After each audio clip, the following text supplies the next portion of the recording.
While there is undoubtedly a historical dimension to the tensions between Persian Shiites and Arab Sunnis, the traditional rivalry fails to fully account for the decades of competition and cooperation between Iran and Saudi Arabia. Rather, the roots of their current rivalry lie in a more recent development, the 1979 Islamic Revolution in Iran. This event brought to power a leader and regime that directly challenged Saudi Arabia's self-proclaimed role as the guardian of the two holiest sites in Islam and the dominant force in the Muslim world. Iran's revolutionary Islamic ideology posed a stark contrast to the Sunni-led Muslim world, and it actively challenged not only other Sunni states, but also Western involvement in the region through the use of its proxies. Moreover is the two major flashpoints in Syria and Yemen, both of which saw opposing interests being met with bloodshed and violence. Let's wind forward to the 6th of March, 2023, when representatives from Iran and Saudi Arabia convened in Beijing for talks mediated by China. Shortly after, on March the 10th, leaders from both countries jointly announced their intention to normalise relations, marking a historic accord that could reshape the Middle East. The agreement has the potential to realign the region's major powers, dissolving the current Arab-Iranian divide and weaving a complex web of relationships. Moreover, it aligns with China's global ambitions and serves as a significant milestone in its rivalry with Washington. Initially, the United States had encouraged Iran and Saudi Arabia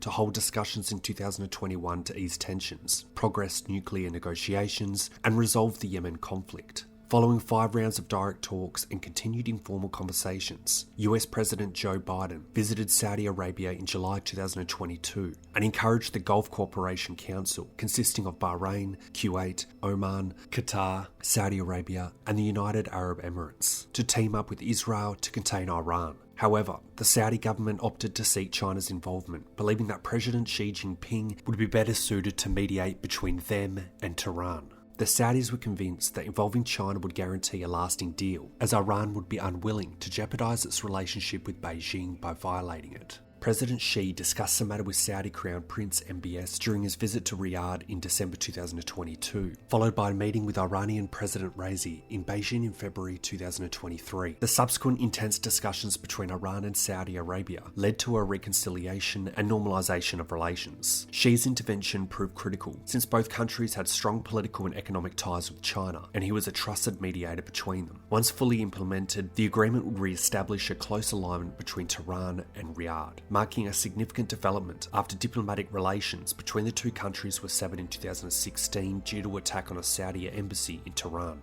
Under the new terms, both nations would re-establish embassies, and the Saudi government will cease supporting the Iran International Television Channel, which had been linked to domestic unrest. To resolve the ongoing war in Yemen, both sides have committed to upholding the April 2022 ceasefire, working towards a formal peace agreement and holding the supply of arms by Iran to the Houthi rebels, while persuading them to end missile attacks on Saudi Arabia. Additionally, the deal calls for strengthened economic and diplomatic ties between Iran and the GCC countries, as well as discussions on a new regional security framework involving Iran and Arab partners. All these measures will be overseen by China. The potential of the Iranian-Saudi agreement to resolve one of the most significant rivalries in the region and promote economic cooperation across the Gulf cannot be overstated. With the deal, Iran is poised to foster close relations with its Arab neighbours and stabilise its standing in the region. The promise of improved ties is evident in the Saudi finance minister's commitment to invest in Iran's economy should the deal come to fruition. Furthermore, Iran's president has agreed to visit Riyadh at an undisclosed date, underscoring the mutual desire to strengthen relations. If this relationship continues to progress quickly, the consequences for the region could be profound. We have a lot to go through in this video. Firstly, why is this diplomatic agreement so important? What would be the impact across not only the Middle East, but the United States and Israel? We'll also look into China's role and motivations behind this mediation. Let's begin.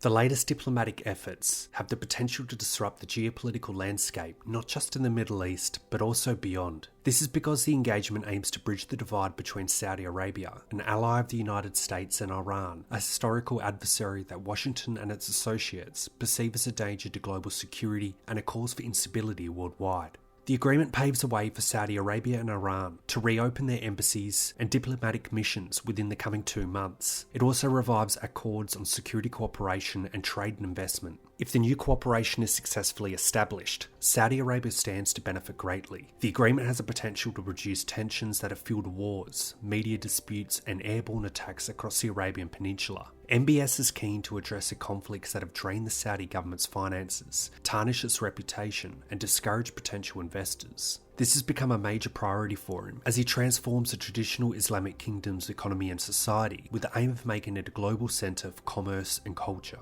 Additionally, this reconciliation came as a relief to Iran, which is dealing with domestic unrest and economic struggles as a result of the harsh sanctions imposed on it. China played a pivotal role in facilitating the diplomatic reconciliation between Saudi Arabia and Iran, who have been involved in proxy conflicts across the Middle East for years. The move proved to be a significant gain for China.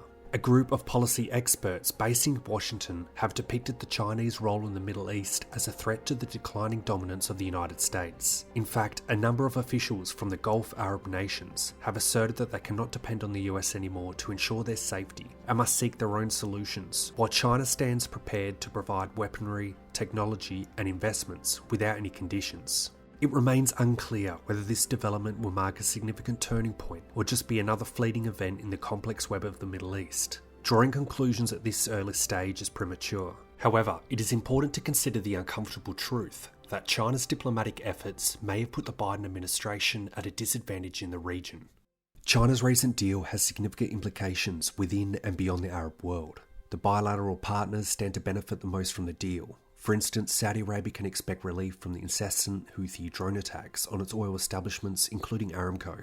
Since the Saudi-led intervention in Yemen in 2015, the Houthis have attacked the kingdom numerous times. Iran, which has been politically supportive of the Houthis and considers them part of the axis of resistance against Israel, believes that this deal will help bring an end to the Yemen war, according to its mission to the United Nations. For Iran, the deal signifies greater acceptance into the region, given the economic sanctions imposed by the US. Following the restoration of ties with Saudi Arabia, Iran's currency experienced a boost, despite the US imposing sanctions on 39 Iranian entities on March 9, 2023. While there have been indications of thawing between Iran and other Gulf countries in the past, the Saudi-Iran deal is likely to give the necessary push to further develop their ties. The deal holds great significance as it points towards a shift in the role of global actors in the region. The relationship between the US and Saudi Arabia has deteriorated since the extrajudicial killing of Jamal Khashoggi. Some experts believe that the bilateral Red Sands exercise, scheduled to take place in mid-March between the US and Saudi Arabia, is intended to showcase the US capabilities in counter-drone technology and dissuade Riyadh from purchasing such technology from China.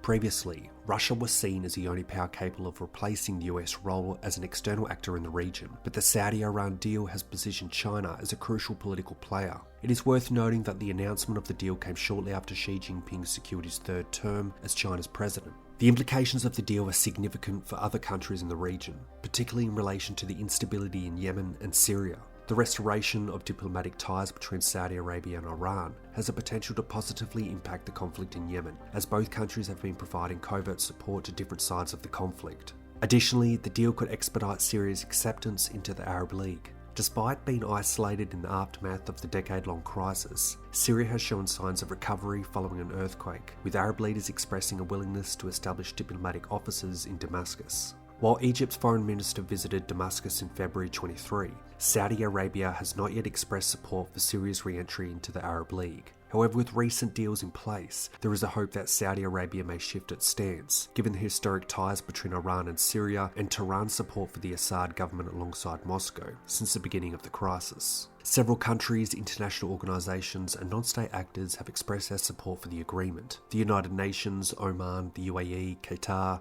Iraq, Egypt, Bahrain, Turkey, the Houthis, Hezbollah and the Palestinian Authority have all welcomed the deal, with hopes that it will bring about peace in the region. In addition, the Maldives have embraced the trilateral statement and plans to re-establish diplomatic relations with Iran. The success of the Saudi-Iran agreement has the potential to have significant impacts on the regional security, but for now it is best to wait and see how events unfold over the coming months. The agreement negotiated in Beijing to restore relations between Saudi Arabia and Iran signalled at least a temporary reordering of the usual alliances and rivalries, with Washington left on the sidelines. The Biden administration's White House has openly embraced the renewal of diplomatic ties between Saudi Arabia and Iran, without expressing any explicit alarm regarding Beijing's involvement in facilitating the reconciliation. However, behind closed doors, Mr. Biden's advisors have downplayed the significance of the development, dismissing any insinuation that it could potentially undermine American dominance in the region. Although recent relationships have slightly diminished, Saudi Arabia has been regarded as a friend of the United States for more than 70 years. Therefore, the news of Riyadh's announcement that China has mediated the agreement came as a shock to some in Washington, who viewed it as a form of betrayal. Segal Executive Director Robert Satlov wrote that Saudi Arabia resuming ties with Iran while China serves as a mediator is a drastic expression of this lack of confidence in the United States. He also argued that Washington should see Riyadh's turn to China as a challenge for the United States to revisit its core Middle Eastern priorities. Simon Henderson noted that the deal may throw cold water on US efforts to broker normalization between Israel and Saudi Arabia. Saudi Arabia's decision to join the Beijing-led agreement marks a bold strategic move. The relationship between Riyadh and Washington has been rocky, as the Saudi leadership's contentment with US policy in the region has been declining since the 2003 Iraq invasion. The dismantling of Iraq's government, US reluctance to support Saudi Arabia's interests against Iran and Syria and Yemen, and its failure to defend the kingdom during the 2019 attack on its oil facilities by Iran have all fueled Saudi Arabia's unhappiness. Furthermore, Riyadh perceives the United States, once a steadfast ally, to be preoccupied with other priorities and lacking a clear plan for regional security following their stalled nuclear talks with Iran. The current leadership in Washington has also left Saudi leaders dissatisfied, as President Biden's delay in repairing relations after promising to treat the regime as a pariah in response to the murder of journalist Jamal Khashoggi in 2018. In short, it would be wise for Washington to embrace the recent de-escalation of tensions in the Middle East, as it allows the United States to concentrate on other pressing global concerns without being bound to a fixed obligation to the region. Additionally, the United States ought to promote Saudi Arabia and the GCC's efforts to develop a more comprehensive security framework for the region. This would help to decrease the likelihood of armed conflict, ensure safe maritime navigation, and foster cooperation in resolving ongoing regional disputes. Both Tehran and Riyadh have recognised the advantages of utilising China's assistance to revive regional connections. This marks a new approach of both nations. In 2015, Iran prioritised enhancing relationships with the United States and Europe, considering discussions with its neighbouring countries to be secondary. The Joint Comprehensive Plan of Action resulted, which was an agreement with the United States, Germany, and the permanent members of the UN Security Council. This deal reduced Iran's nuclear program in exchange for sanctions relief. Following Donald Trump's withdrawal from the Joint Comprehensive Plan of Action in 2018, Saudi Arabia and the GCC drifted closer to Israel, particularly after an Iranian attack on Saudi oil facilities in 2019. In response, Iran changed its strategy, placing greater emphasis on enhancing ties with its neighbours and regional trade. Tehran re-established complete diplomatic relations with Kuwait and the UAE in 2022, but Iran's primary goal has been to secure the Beijing Agreement with the Saudis, which could offer a genuine opening of the Arab world and potentially expand to Bahrain and Egypt.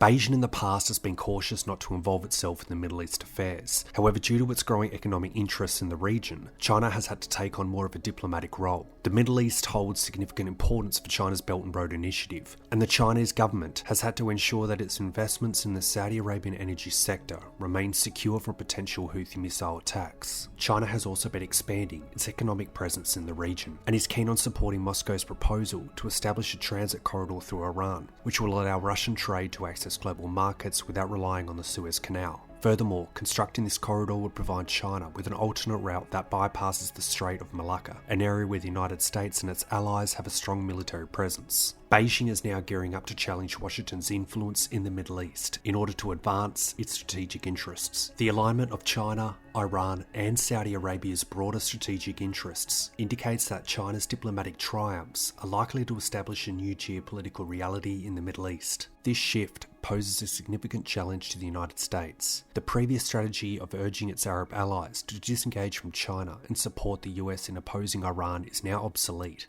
As a Saudi official noted, the US fails to comprehend that we cannot be allies at the expense of our interests. The Saudis believe that neither a conflict with Iran nor a confrontation with China would benefit their interests. Well, that wraps it up. What are your thoughts? Are we seeing a shift in US influence in the region? And do you think this agreement will last? Like always, stay safe, stay informed. This is Zero Fox, out.